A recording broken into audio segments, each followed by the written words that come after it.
Well, that didn't go as we hoped, but all things considered, it did kind of go as we expected. I mean, we didn't really think that the Texans were going to come out the gate swinging and get a win, did we? I think the relative idea of what we knew was going to happen was that the Texans were going to compete. It didn't really look great today.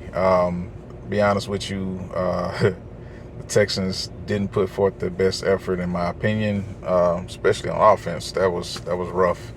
Um, yeah, we got to do some things to kind of tweak the way that the offense looks. Defense definitely stood up. They did their thing.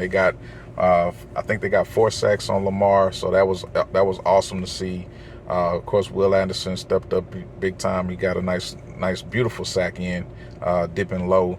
But we can speak about the defensive side of the ball and the things that they did. But on the offense, man, like there's a lot to be desired there still.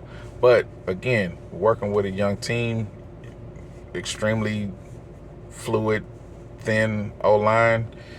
These were some things that to be expected. So I'm not gonna bash them or anything like that. Of course, this is the rehab side of things. Like we're trying to rebuild, right? We have a long way to go. That's the reality of the situation. We have a long way to go, and so anybody that came into this too hype, too over expecting of things from the Texans, I mean, let's just be real, man.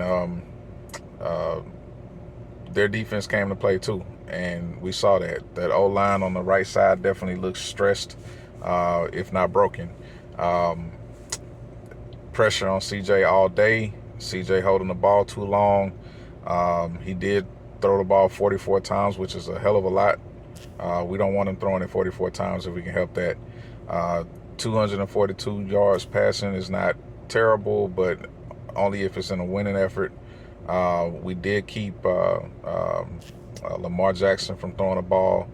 Uh, I think he only threw 22 passes. I think he was maybe like 18 for 22. The percentage was still crazy, but um, the the fact that he didn't throw for 200 yards, but he still had a lot of rushing yards, it was just his escapability was just amazing to see. There was some times where he should have been sacked in the backfield or tackled for loss or hell tackle for shorter than what he was able to gain, and it's just his escapability is just crazy. It's like he's got eyes all over the place.